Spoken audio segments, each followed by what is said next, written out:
Sophie Durocher. Divertissante. Elle sait comment se donner en spectacle pour vous offrir la meilleure représentation. Je vous l'avais promis au début de la semaine que pour la nouvelle année, on allait avoir des nouveaux collaborateurs. Tous les vendredis, on va avoir le très grand plaisir d'avoir avec nous Patrick Delisle-Crevier, qui est journaliste culturel au 7 jours. De toute façon, Patrick, vous le connaissez parce qu'il a déjà été chroniqueur à cette émission. Et c'est comme c'est mon vadrouilleur préféré, Patrick. Chaque fois que je vais à une première, t'es là. J'ai l'impression que tu passes ton temps à consommer de la culture dans le sens le plus noble du terme. C'est drôle parce qu'hier, l'attachée de presse de Radio-Canada, justement, lors de la conférence de presse de Stat, elle m'a dit que j'étais la nouvelle Francine Grimaldi. Et Francine Grimaldi, on l'appelait la vadrouilleuse. Voilà, donc t'es le digne. La vadrouilleuse. Moi, c'est les cheveux, elle, c'était le turban. Oui, c'est vrai. Peut-être qu'en dessous de son turban, elle avait les cheveux tout en l'air comme les tiens. Écoute, évidemment, on peut pas passer à côté de la semaine en télé. Tout à l'heure, j'ai fait une entrevue avec Fabienne Larouche. On a parlé de tous les changements à Stat et aussi, elle nous a dit en ondes qu'elle a été très surprise de la réaction de Patrick Labbé, qu'elle a trouvé que c'était une maladresse, mais on sentait qu'elle était un petit peu en tabarouette finalement. Donc, vous réécouterez l'entrevue avec Fabienne. Moi, je veux qu'on parle de tes coups de cœur pour l'instant de la nouvelle saison. Mea culpa sur la justice réparatrice, ça te plaît? Écoute, moi, Chantal Cadieux, c'est une autrice que j'adore. Elle nous a donné Elles étaient 5, Mémoire vive, Une autre histoire et combien d'autres séries. Et cette série-là, j'ai vu 2 épisodes jusqu'à maintenant. Et bon, on s'attend pas... Elle nous a habitués à quelque chose de plus léger dans les dernières séries. Là, on est vraiment dans quelque chose de... Ça fesse, là. C'est vraiment un groupe d'amis qui a vécu un drame il y a 25 ans. Et bon, 25 ans, le chiffre magique, c'est souvent la libération des tueurs et tout. Et le tueur est libéré et il commence à les approcher et tout et à faire partie de leur vie. Et c'est assez particulier. Et d'un côté, il y a le personnage de Bérénice, de Mélissa Desormeaux-Poulain, qui, lui... elle est dans la justice réparatrice, c'est son travail, donc elle encourage ses collègues, ses amis à aller vers ça. Ils sont un peu plus réticents. C'est assez touchant, justement. Maintenant, je te dirais, moi, c'est mon coup de cœur avec une autre série qui elle, est sortie un peu avant Noël, qui est Anna Brodeur de Richard Blémer, qui nous a donné Sophie Paquin. Ah oui. Ça, c'est du Bobby, un petit côté Almodovar dans cette série que j'aime beaucoup. On est aussi un peu dans le Will and Grace, la meilleure amie qui disparaît pendant 10 ans à Paris et qui revient dans sa vie montréalaise avec sa mère jouée par Élise Guilbeault, qui est un personnage justement détestable.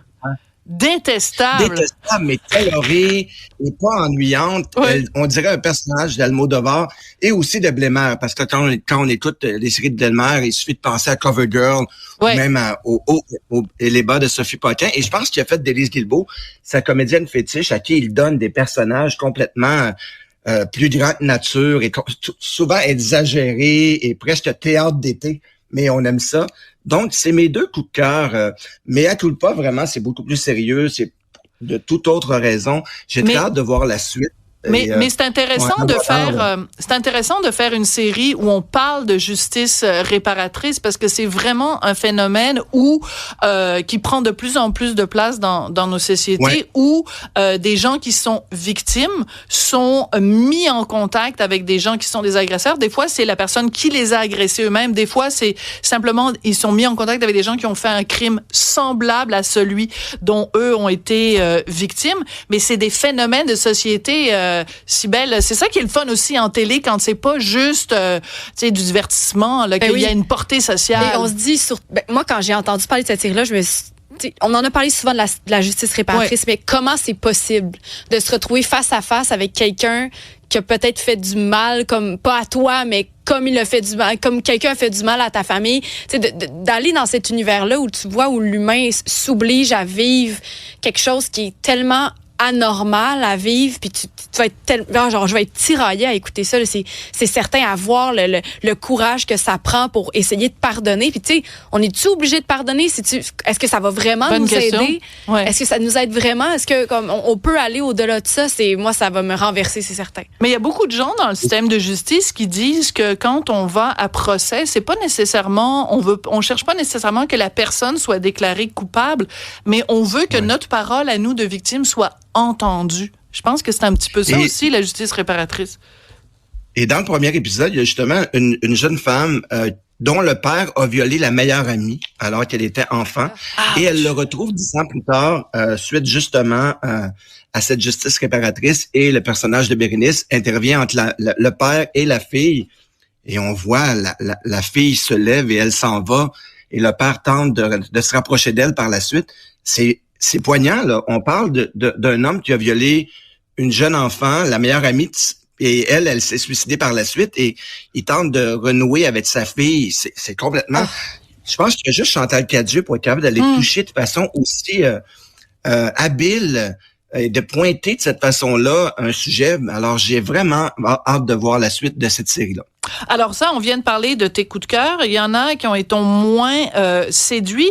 Je veux que tu me parles de Double Jeu, parce que moi, j'attendais beaucoup de cette série-là avec Rachid Badouri et Mehdi Boussaïdan, surtout que on met de l'avant le fait qu'ils sont tous les deux d'origine arabe, qu'ils viennent tous les deux du Maghreb et tout ça. Donc, ça t'a déçu? Pourquoi, Double Jeu? Pas déçu. Je te dirais que c'est plus le genre me plaît moins. Ouais. On est ici dans le Dumb and Dumber, on est un peu dans le Chicken Chong, on est un peu justement dans l'espèce d'humour un peu gras.